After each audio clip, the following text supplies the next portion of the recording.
Hello! మన భారతదేశం జీవ వైవిధ్యానికి పెట్టింది పేరు. ఎన్నో రకాల జంతువులు, పక్షులు, చెట్లు. కానీ మన ఈ సహజ సంపద ఇప్పుడొక పెద్ద ప్రమాదంలో ఉంది. ఈరోజు మనం ఈ సంక్షోభం గురించి, దాన్ని ఎదుర్కోవడానికి మనవాళ్లు చేస్తున్న ప్రయత్నాల గురించి వివరంగా మాట్లాడుకుందాం. ఇది కేవలం జంతువుల కథ కాదు. ఇది మనందరి కథ. మన భవిష్యత్తు కథ.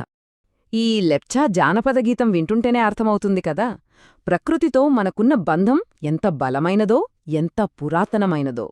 ప్రకృతిలో ప్రతి దాంట్లో సంగీతాన్ని చూశారు మన పూర్వీకులు. భారతదేశంలో ప్రకృతి అంటే కేవలం మన అవసరాలు తీర్చేది మాత్రమే కాదు, అది మన సంస్కృతిలో, మన ఆత్మలో ఒక భాగం. కాని ఇప్పుడీ బంధమే ప్రమాదంలో పడింది. అసలు జీవ వైవిధ్యమంటే ఏంటి? ఈ పదం వినగానే మనకు పెద్ద పెద్ద జంతువులే గుర్తొస్తాయి కదా. కాని అది మాత్రమే కాదు. కంటికి కనిపించని చిన్న బ్యాక్టీరియా దగ్గర్నుంచి పెద్ద తిమింగలం వరకు, చిన్న గడ్డిపోచి నుంచి పెద్ద మర్రిచెట్టు వరకు అన్నీ కలిస్తేనే జీవవైవిధ్యం. మనం పీల్చే గాలి, తాగే నీళ్లు, తినే తిండి అన్నీ దీని పుణ్యమే. మనం కూడా ఈ గొలుసులో ఒక భాగం మాత్రమే. కాని ఇప్పుడు దీని భవిష్యత్తు మన చేతుల్లోనే ఉంది. అయితే మనల్ని బ్రతికిస్తున్న ఇంత ముఖ్యమైన ఈ సిస్టమ్ ఇప్పుడు చాలా పెద్ద ప్రమాదంలో ఉంది. మన జీవ వైవిధ్యం తీవ్రమైన ఒత్తిడికి గురవుతోంది.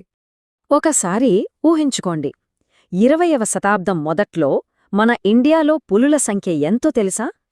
సుమారు 55,000. అవును, 55,000. ఆ నంబర్ బాగా గుర్తుపెట్టుకోండి. 55,000. ఆ నంబర్ గుర్తుపెట్టుకోమన్నాను కదా. సరే, 1973 వచ్చేసరికి ఆ సంఖ్య ఎంతో తెలుసా? కేవలం 1827. షాకింగ్గా ఉంది కదా. అంటే కేవలం 70 ఏళ్లల్లో దాదాపు 97% పులులు మాయమైపోయాయి. అసలు ఎందుకిలా జరిగింది? కారణాలు చాలా ఉన్నాయి. వాటి చర్మం కోసం, ఎముకల కోసం విచక్షణరహితంగా వేటాడటం, అడవుల్ని నరికేయడంతో వాటి ఇల్లు లేకుండా పోయింది. వాటికి ఆహారమయ్యే జింకలాంటి జంతువులు తగ్గిపోయాయి. వీటన్నిటికీ తోడు పెరుగుతున్న జనాభా వల్ల వాటి నివాస ప్రాంతాల్లోకి మనం వెళ్ళిపోయాం. ఈ కథ కేవలం పులులది మాత్రమే కాదు.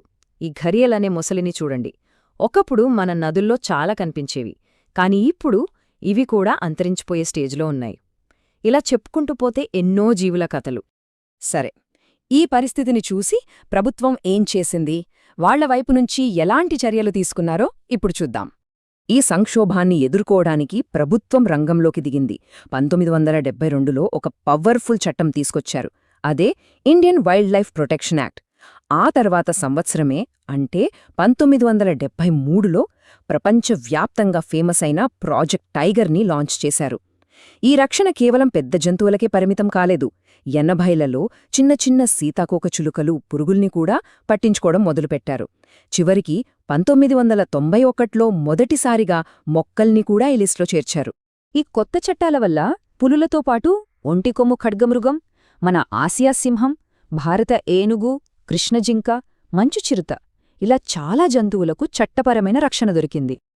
ఈ ప్రయత్నాల వల్ల మంచి ఫలితాలు కూడా వచ్చాయి. ఉదాహరణకి అస్సాంలోని కజిరంగా నేషనల్ పార్క్ తీసుకోండి. అక్కడ ఖడ్గమృగాలు, జింకలు ఇలాంటివన్నీ ఇప్పుడు సేఫ్గా ఉన్నాయి. వాటి జనాభా కూడా పెరుగుతోంది. ప్రభుత్వ చర్యలు ఫలితాలందిస్తున్నాయనడానికి ఇదొక నిదర్శనం. అయితే ఇదంతా కథలో ఒక భాగం మాత్రమే. ఇప్పుడు మరో ముఖ్యమైన యాంగిల్ చూద్దాం. అదే ప్రజల శక్తి. ఇక్కడే మనకు ప్రశ్న వస్తుంది. కేవలం ప్రభుత్వాలు చట్టాలు చేస్తే సరిపోతుందా? పార్కులు కడితే మన సహజ సంపద సేఫ్గా ఉంటుందా? అసలు ప్రజల పాత్ర లేకుండా ఇది సాధ్యమేనా? ప్రజల శక్తికి ఇంతకన్నా మంచి ఉదాహరణ ఉండదేమో. అదే చిప్కో ఉద్యమం. హిమాలయాల్లో అడవుల్ని నరికేస్తుంటే అక్కడి మహిళలు ఏం చేశారో తెలుసా? చెట్లను వాటేసుకుని నిలబడ్డారు. మమ్మల్ని నరికాకే చెట్లను నరకండి అన్నారు. ఇది అడవుల్ని కాపాడటమే కాదు, వాళ్ల జీవితాల్ని వాళ్లు కాపాడుకోవడం. రాజస్థాన్లోని ఈ కథ వింటే ఇంకా ఆశ్చర్యపోతాం. అల్వార్ జిల్లాలో కొన్ని ఊళ్ల ప్రజలు కలిసి ఏం చేశారంటే, ప్రభుత్వం కోసం ఎదురుచూడకుండా వాళ్లే 1200 హెక్టార్ల అడవిని భైరవదేవ్ డకావ్ సెంచురీ అని ప్రకటించేశారు. అంటే వాళ్ల సొంత అభయారణ్యమన్మాట. అక్కడ వేటని కంప్లీట్గా బ్యాన్ చేసి వాళ్ల అడవిని వాళ్లే కాపాడుకుంటున్నారు. మన దేశంలో ఇలాంటివి ఎప్పటినుంచో ఉన్నాయి.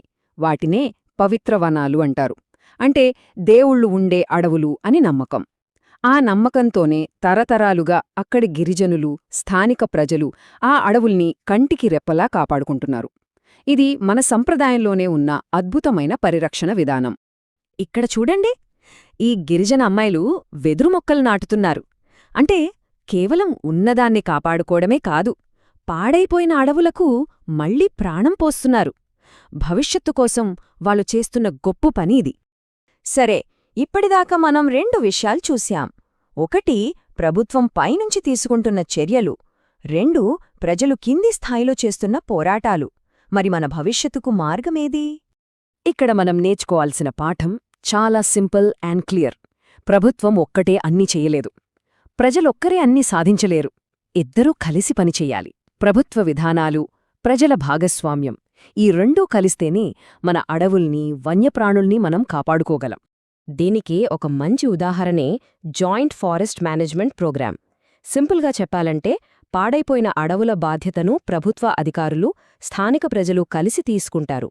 ఆ అడవి నుంచి వచ్చే ఫలసాయంలో, అంటే కలప, పళ్ళు లాంటి వాటిల్లో ప్రజలక్కూడా వాటా ఇస్తారు. దీనివల్ల అడవి మీద వాళ్లకు ఒక హక్కు, బాధ్యత రెండూ వస్తాయి. చివరగా గౌతమ బుద్ధుడి ఈ మాటలతో ముగిద్దాం. చెట్టు చాలా దయగల జీవి. తనను నరికే గొడ్డలికి కూడా నీడనిస్తుంది. ప్రకృతి మనకి ఇంత ఇస్తున్నప్పుడు దాన్ని కాపాడుకోవాల్సిన బాధ్యత మనమీదుంది కదా.